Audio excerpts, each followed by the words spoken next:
Welcome to the Resilience Report, where each week we share the latest on companies engaging in inspirational solutions for our planet and engage with ecopreneurs and lighthouse leaders disrupting their respective industries in pursuit of better, more resilient business.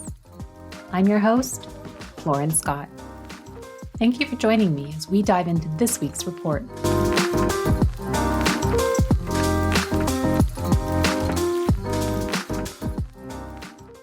If you're listening to this podcast, there's a strong chance that you're working in or deeply care about sustainable business practices. There's also a strong chance that you, like many of us, myself included, can sometimes feel like things are changing so quickly that we don't necessarily know where to turn, and we often find ourselves wishing for a guide or a playbook. Well, our next two guests have answered the call. Professors Julia Binder and Knut Haanaes co-edited the new book, Leading the Sustainable Business Transformation, a playbook from IMD. In it, they bring together renowned IMD thought leaders to offer action-oriented practical support to business leaders ready to move beyond understanding why sustainability is essential to tackling the critical question of how to achieve it. Both Julia and Knut are absolutely experts in the space. Julia is Professor of Sustainable Innovation and Business Transformation at the Institute for Management Development and Director of the IMD Center for Sustainable and Inclusive Business. She is also co-author of The Circular Business Revolution and director of the program Creating Value in the Circular Economy. With over a decade devoted to sustainability research and teaching, she actively supports business leaders in driving meaningful change to address global challenges and was a Thinkers 50 Top 30 Thinkers to Watch in 2023. Knut is IMD Professor of Strategy, Lundin Chair Professor of Sustainability, and co-director of two programs, Leading Sustainable Business Transformation and Sustainability from the Boardroom.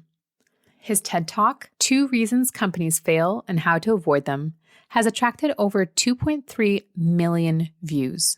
Knut was the driving force behind the creation of the Business Schools for Climate Leadership Alliance and was previously a senior partner in BCG and Dean of the Global Leadership Institute at the World Economic Forum between 2018 and 2020. In this episode, we dive deep into the work from their book, tackle the evolving regulatory landscape, the politicization of ESG, the role of technology, the critical balance of short-term versus long-term sustainability strategies, and hear about a few companies that are truly getting it right.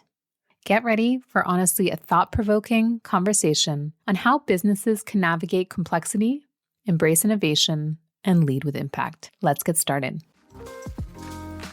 So for many of us working in the sustainability space, I think oftentimes we get this feeling that we're almost trying to build the plane as we're flying it. And I know that many of us have thought, I wish there was some sort of playbook or guidance that we could have along the way to help us with this transformation, which is why I'm so excited to have our next two guests, because they've actually authored such a playbook to help us with this transformation. And with that, I would like to welcome both Julia and Knut. Lauren, it's a pleasure to be here. Great to be here, Lauren. Thank you. I would love to just maybe start at a very basic level, which is so many different terms being thrown around in the space. And I would just love to understand one that you do dive into in your book, which is the difference between sustainability and ESG, because I think we're often conflating the two. And I would love to know your approach to that differentiation. So I think it's a great question, Lauren, because this is one of those questions that we also try to address in many of our sessions with executives, because we have come at a time where ESG has become the buzzword for almost everything to collapse almost all sustainability activities under one umbrella. So the chief sustainability officer suddenly becomes also head of ESG and so on. And I think it created more confusion than it added value. And I think when we talk about the differentiation, one thing that is very important is that ESG has never been put in place to talk about the impact an organization has on planet or society. Right? So this is oftentimes we think that ESG is about doing good, when in reality, ESG was a concept that came from the investor world. And this was all about how do ESG issues, so environmental, social, and governance issues, potentially affect the financial value of the firms that we're investing in. Okay? So very much this difference between inside out and outside in. ESG is all about how do these issues potentially affect our value, our financial value, and it's a risk management framework. And I think it's a very important one and it's a very valid one. And as a business leader, you want to understand what are those risks. And we see that with increasing climate weather events, we see that with increasing, let's say, DEI issues and so on, that these topics become business relevant. And as a business leader or as an investor, you want to understand how well am I prepared to kind of address these issues. And for that reason, I think ESG is very valid. I think what the problem and the shortcoming is that we see nowadays is that we tend to equate it. And this is where a lot of this feeling that everything around sustainability and ESG is just greenwashing comes from. Because if you look at your ESG portfolio and you have tobacco firms in there and you have the big oil and gas companies in there, actually ExxonMobil is one of the top ESG performers, you may at least wonder, how is it possible that one of the companies that contribute a lot to the problems that we're seeing is now on top of the list of ESG performing companies? And I think this is where the differentiation very much matters. Both concepts have validity and both concepts are important, but we need to understand what we're talking about for this feeling of greenwashing and everybody's just trying to appear more sustainable than they are to fade away. You touched on that lightly, but I feel like a lot of companies, and I've definitely been in boardrooms where they're having these conversations, it feels like we're treating the topic as risk avoidance more than anything else. And you're seeing leaders, not bad people, but maybe they only really take note of, I'd say, the broader term of sustainability when then we get more maybe to the ESG side, which is they're trying to avoid a penalty or they're trying to just follow basic compliance. But in your book, you're also challenging businesses to not just think about it as a risk, but to think about it as an opportunity. It's a big shift for leaders to do that. Can you help us walk through maybe what that would look like for a business and a leader? I think what you're asking is a really important question, Lauren. Is this only about the risks or is there an upside? Then our perspective is it's both. There's definitely something about managing the risks. Some of them are long-term risks, but many are short-term. So we need to manage them. And then there's something around seeing the opportunities.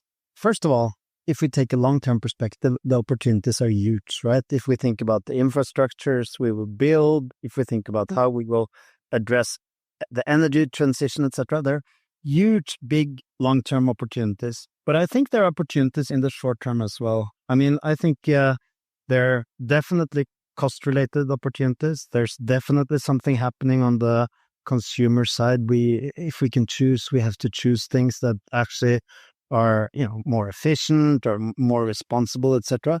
And there's definitely an opportunity on employees as well. And this is global. People want to work in companies that are part of the solution, not part of the problem. And in that regards, I think it's good for us to think about both. The managing the risks, that's the downside, and looking for the opportunities. And, many of the consulting firms, BCG is one, have looked at kind of what are the biggest sources of innovation today.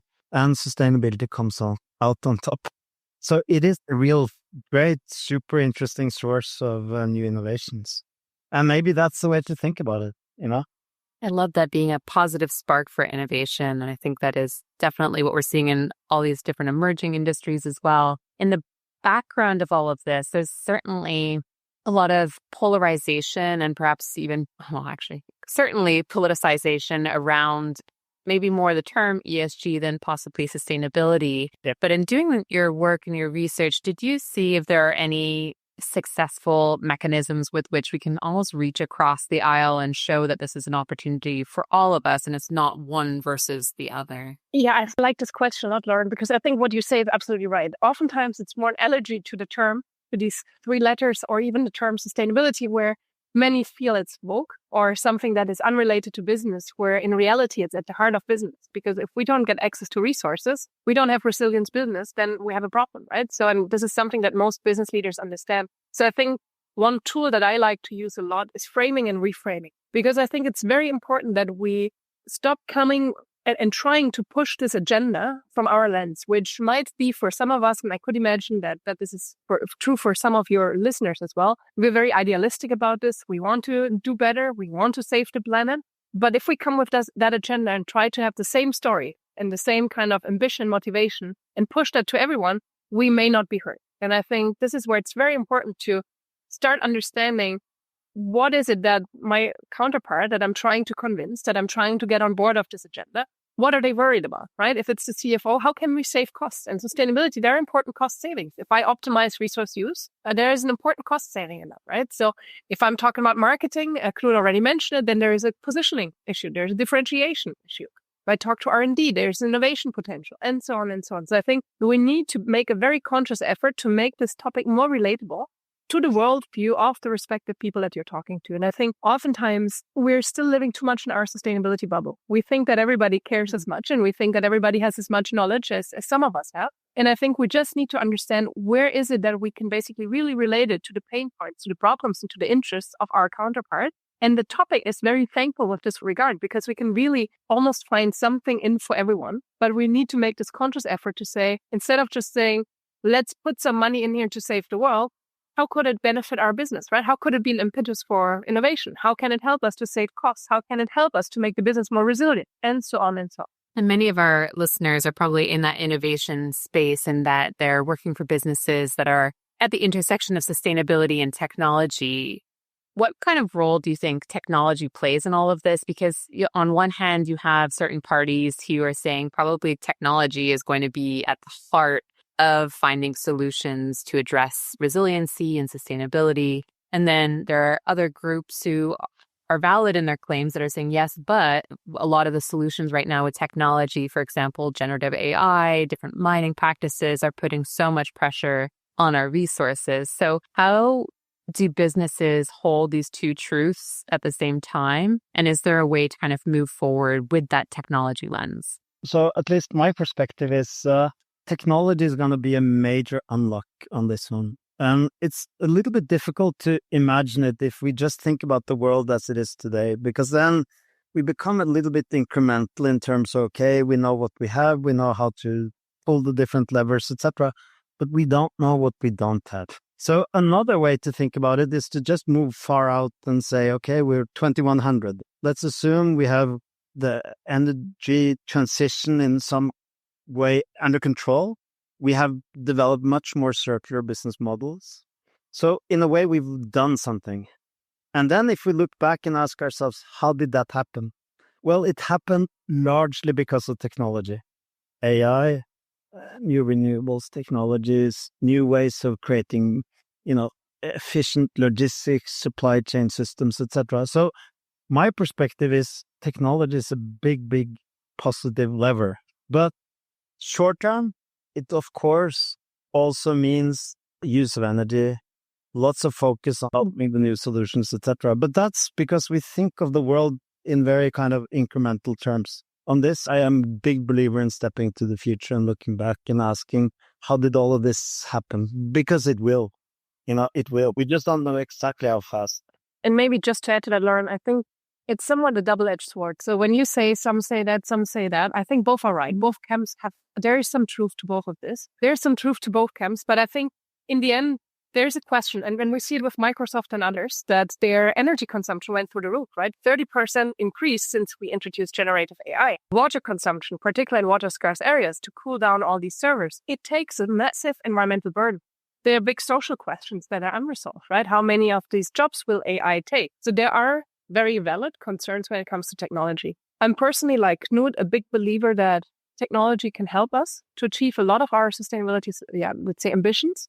It will help us to accelerate, but we should be mindful of the downside, and we should balance that much more carefully. And I think where I would be just more cautious is that oftentimes we have those that think that technology is a silver bullet. And this is where I think when we look at sustainability, we are talking about a very complex problem, and technology is somewhat of a linear solution. And this is what we often try then. Trying to solve a very complex problem with a linear solution means that basically we create a lot of side effects, negative side effects. And I think this is where we just need to be very mindful. Having said that, I'm very much a believer that it will help us to accelerate a lot of our sustainability goals, and it will be a key enabler. And a lot of the technological solutions that we need to achieve our sustainability goals are already there. So it's a question of how do we now really feed them into the systems? Because what it requires at the end of the day is more than just technology.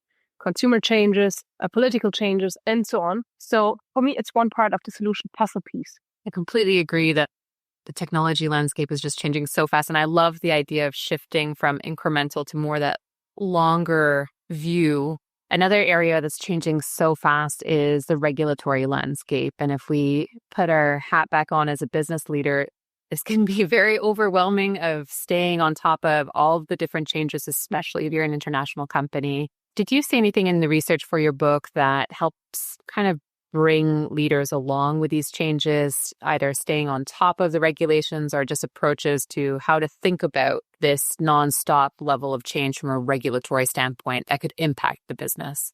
I think we have seen a lot of the regulators stepping up quite forcefully. And I think it's interesting. And I think it's what many of us have called for a long time. And now we see that it really overburdens companies. If you look at Europe, the CSRD, the Corporate Sustainable Reporting Directive, where many international companies are affected by as well. But if you look at European companies, they really feel that they're now at a clear disadvantage. And I think we may need to find some balance here. I think regulation is important. Regulation has an important role to set the framework conditions right. But we also need to understand that if we don't approach sustainability more as like a strategic competitive advantage and opportunity, then just reporting will not get us there, because it means that I report data, but it doesn't mean I fundamentally change.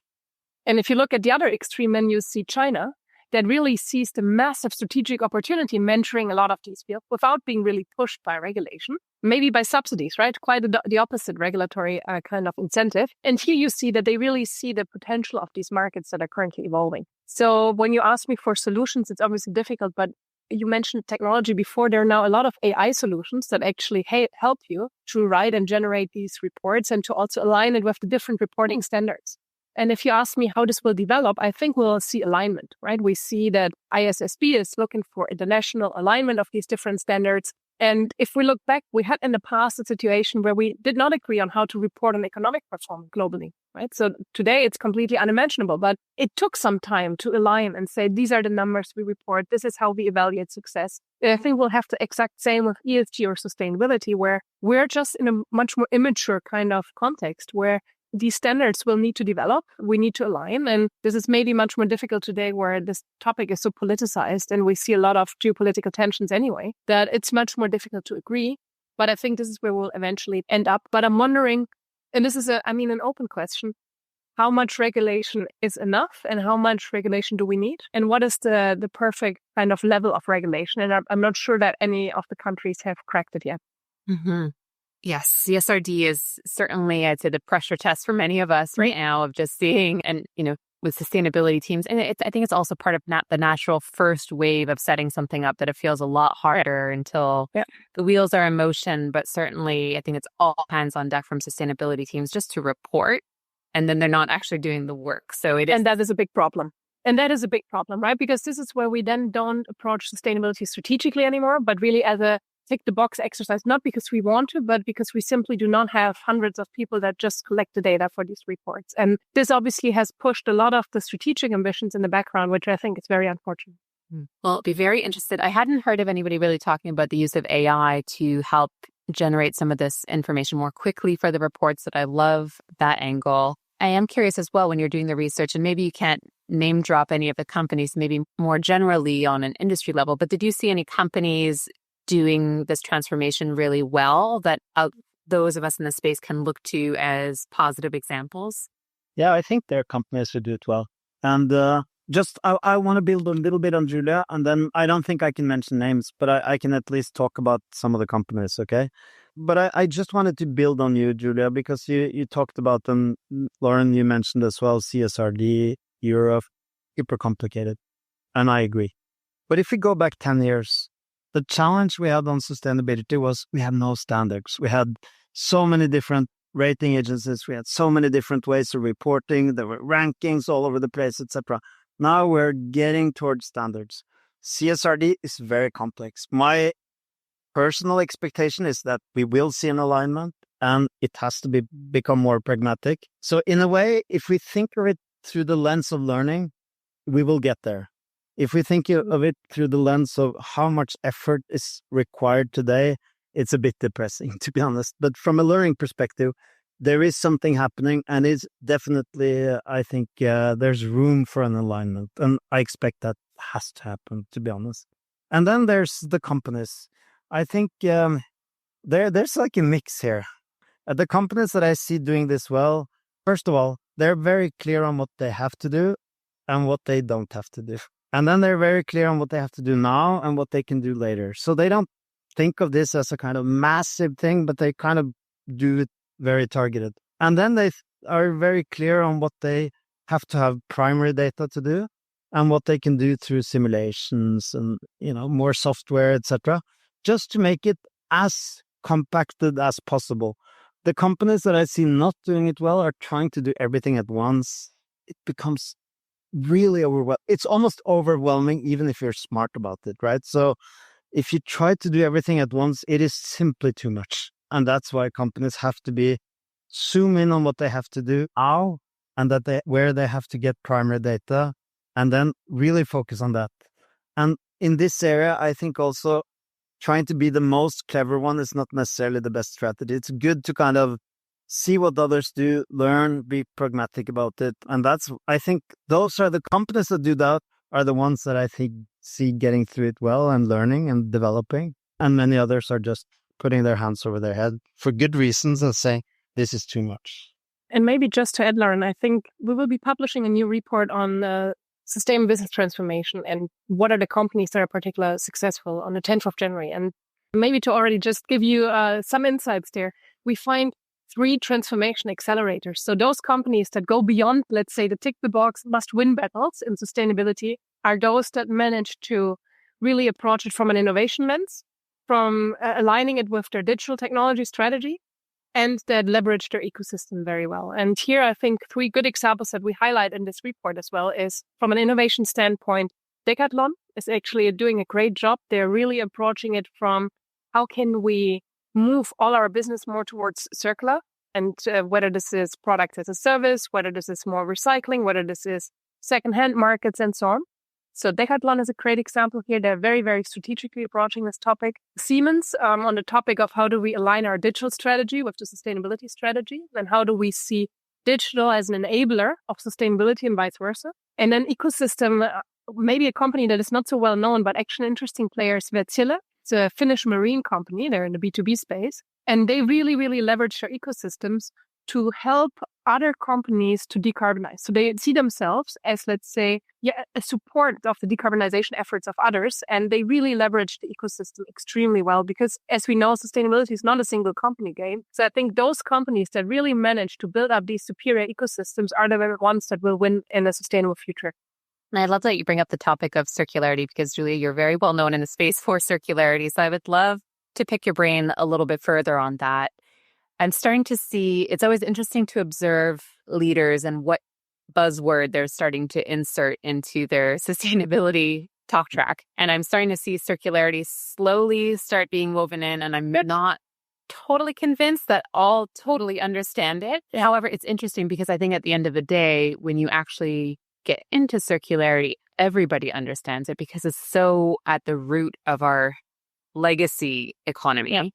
So maybe to level set first, can you help us better understand the concept of circularity in the context of business? And then any tips for our leaders who are listening right now who have heard the word, they know they need to incorporate it, but they're not quite sure where to get started?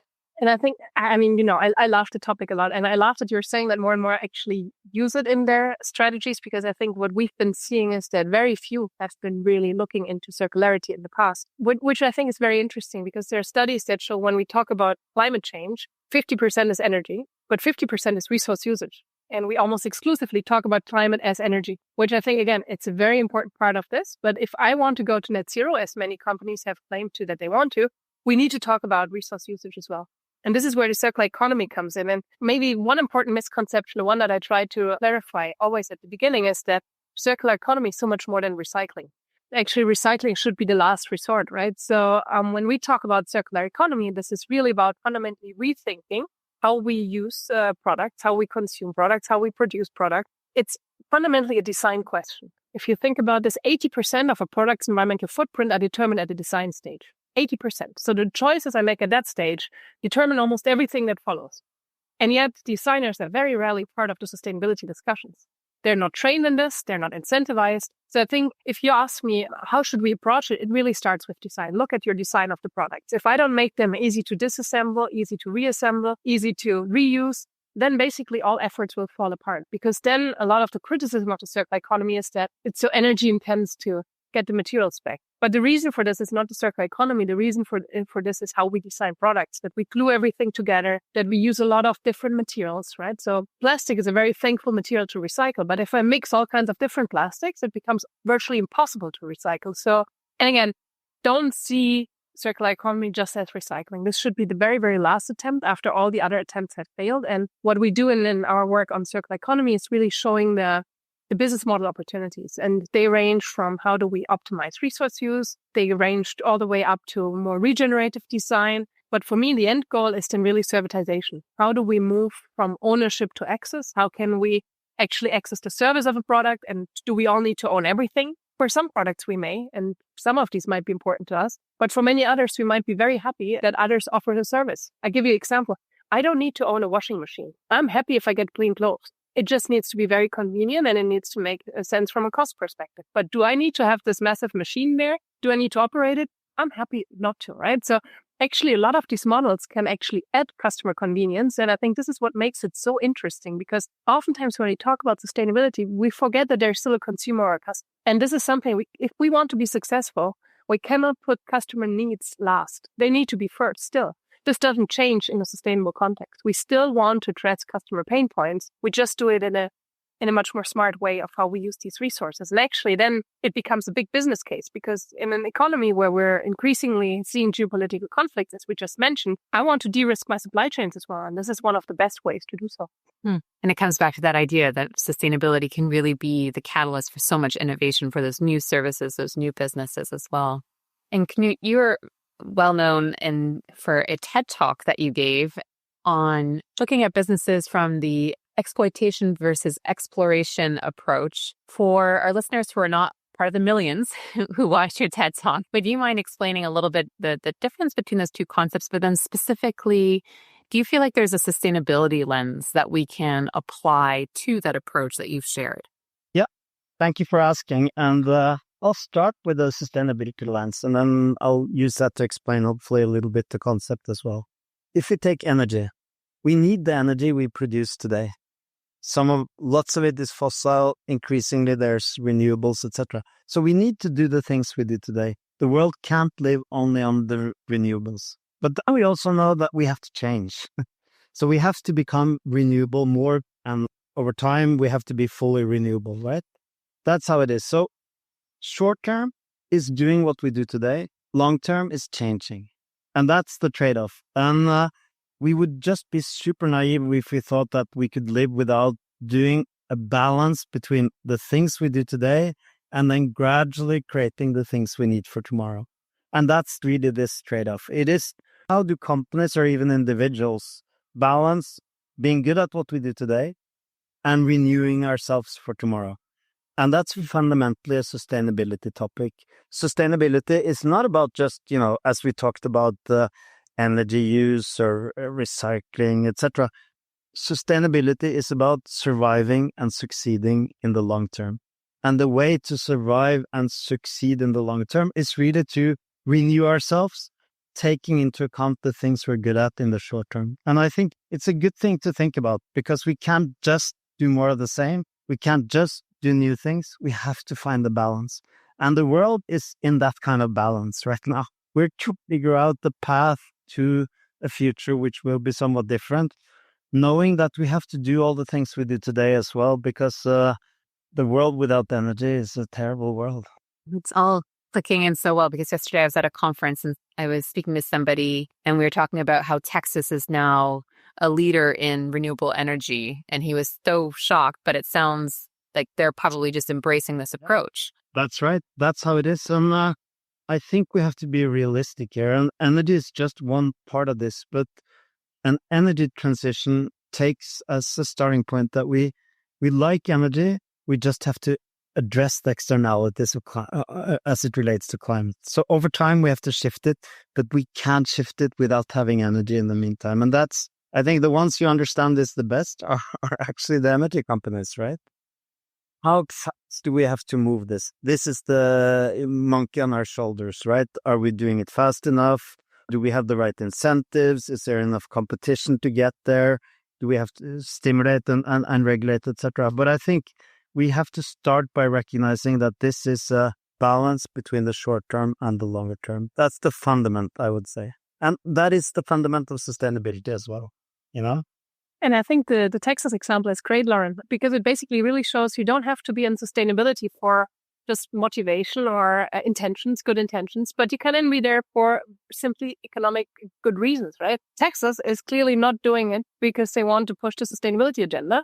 They do it because it makes economic sense, because they have the capabilities, because they have the sun and so on. So they do it because it makes a lot of strategic sense. And I think this is where oftentimes these efforts will be more sustainable, because it's not just about intentions. It's also about what makes economic sense. And these models might be in the long run just much more superior because you get much easier buy-in from important stakeholders. Yeah. And just to build on what you're saying, Julian, I fully agree. And Texas is kind of an interesting example, but I think we're in a new phase on sustainability. We used to be about getting started, learning, seeing different solutions, developing technologies, etc. Now I think we're in a phase of making money on sustainability. The companies that are not able to short or longer term make money on sustainability won't do it. Or won't really build business around it. And that's kind of what we need, you know? Yeah. So that's where, and if we think about it that way, a lot of the noise goes away. Might be a lot of the woke, a lot of the distractions, a lot of the good intentions that actually don't help companies or societies, they just disappear, I think. And I think what you see for the more mature companies is exactly that. Those that are much more mature in their sustainability thinking, they move away from these isolated sustainability initiatives that they run just for the sake of showing it off in some reports or in some websites. But these are the ones that say, okay, we run initiatives, but we have a killer scale approach where if this doesn't show business potential, we'll kill the initiative. And those that we're serious about, because they can really differentiate us and they can be a profit driver as well, those are the ones that we scale. And I think this is where I see a lot of the companies are still very much in this initiative mindset. They approach sustainability not strategic enough because initiatives cost money, right? And this is what Knut just mentioned. As long as I am in this initiative mindset, I'll just subsidize it. But none of this is made for scale, not from an impact perspective, but also not from a profitability or growth driver. Those companies that really see it differently, that like Decathlon I mentioned before, they really say these initiatives need to pay off. I invest in those. And for us, circularity in their case is a profitability and growth driver next to being a driver of achieving our climate targets. But I think this is a very different mindset than just to say, okay, because the CSR mindset that we had in the past, we do this because we're a good citizen.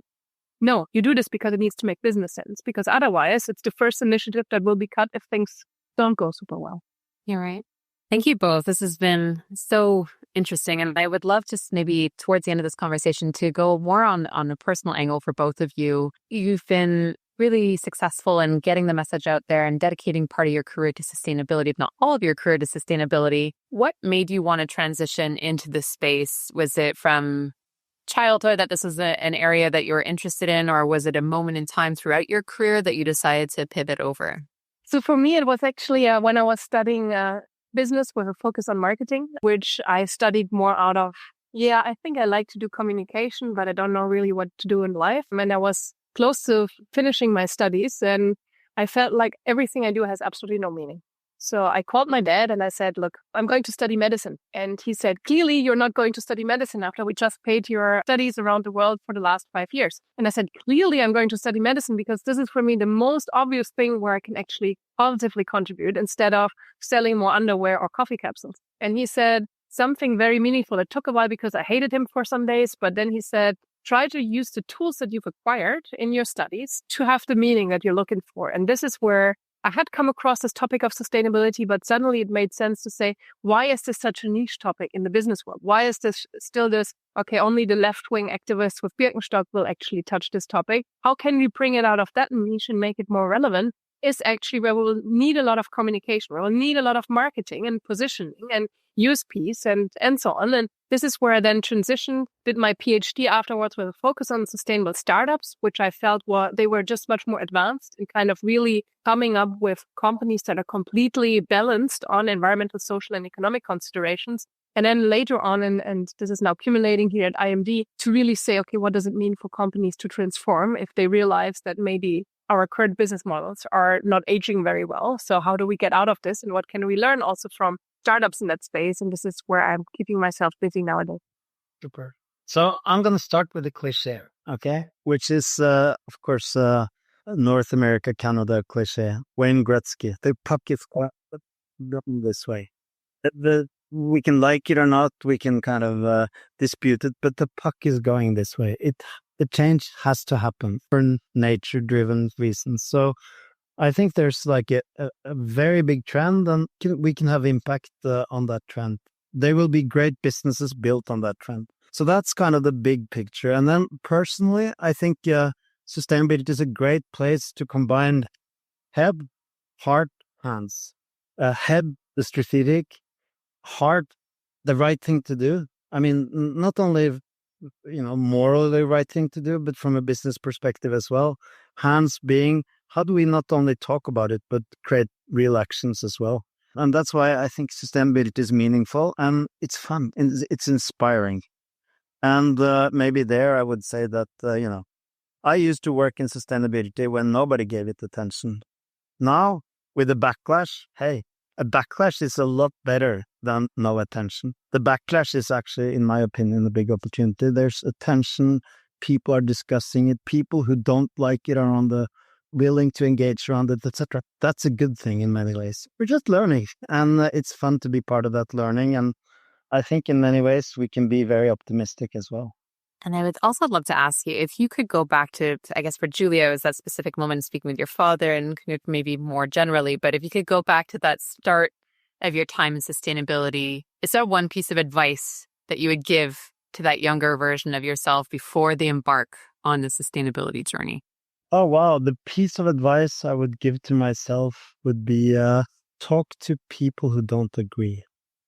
Because the challenge of sustainability, and it's almost bigger than in any other area, is that we're a little bit in this bubble. We talk to the people who agree. But most of the people that need to kind of embrace it and see opportunities, etc., they don't necessarily agree. So I think I would spend more time talking to those who don't agree or have real questions, and maybe a little bit less to those who already agree, because they're moving anyway. It's funny, Knut, because I would say the opposite for me. I would say spend less time on arguing with people that cannot be convinced for whatever reason. Yeah. And try actually to use your time more wisely, because I think I have been at the beginning much more on this, how do I convince those that need to be converted, rather than trying to really show the path. And I think this is where best cases tend to get a lot of attention, right? So nowadays I'm just working and enjoy working with companies that have these lighthouse projects that show that it works, that we can combine economic performance and environmental impact. I spend a lot of time on this. How do I get those on board that block everything away? And I think there's maybe a conundrum almost, like those are very difficult to convert. Obviously in a sustainability space, these are the ones we really want to approach most. But this is where we spend a lot of time. And I wonder how much can we achieve there? And I think I would rather spend more time on the middle to show them and help them to create more of these projects that serve as lighthouse internally and externally, because I felt I have spent too much time on trying to convince some that don't want to be convinced and block everything away. I think we need both. We need success examples. We need role models. We need those who really get it and show us the way. But I think we also need all the innovation, new solutions coming out of real discussions and not just agreements. But but success stories are really important.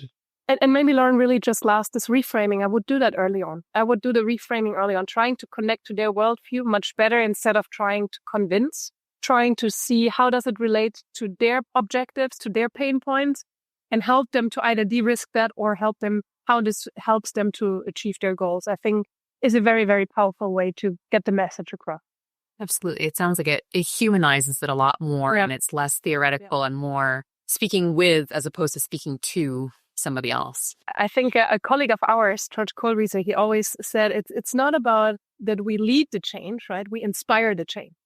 Because if we lead the change, we're just trying to this one-man show and I can do this. But it's about how do I inspire others to be part of this change as well. And I think this is where inspiration looks differently for different people. And this means that we need to really have this ability to zoom out and say, for me, this is an inspiration to say, I want to change the world, but for others, it may not, right? So how do I better relate to their worldview so that they can also embark on this agenda?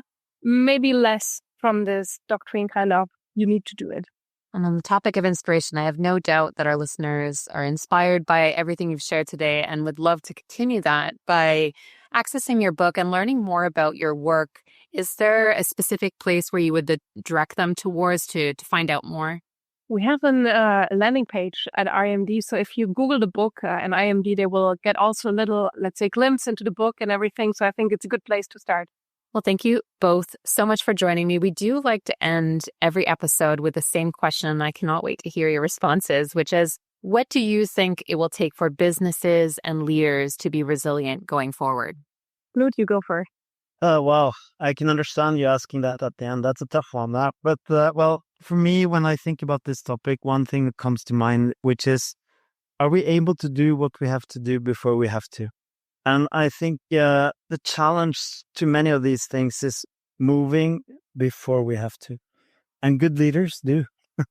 Because we don't need to have all the, catastrophes and all the crises, etc., before we move in the right directions. And I think if we think about it that way, avoiding crisis by moving proactively, then I think we'll do the right thing from a business perspective as well. So that's the way I think about it. It's trying to take the long view.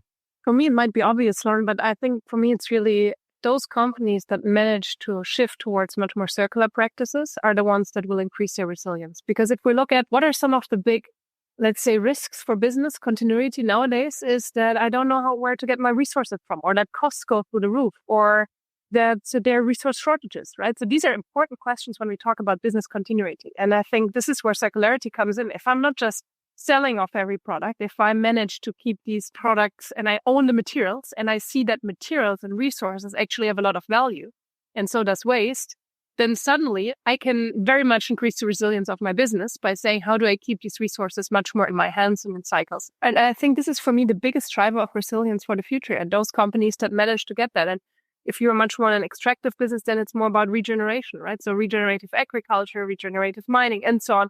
So how do I just have a different, let's say, relation with the resources that I use? Because I think we're coming from a place of abundance and we'll just use whatever there is. And we will enter a very different phase. And this is where we need to fundamentally rethink how we use resources.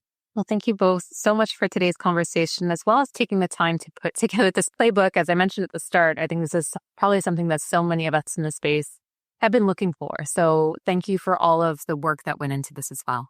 Thank you, Lauren, and thank you for great questions. Thank you, Lauren.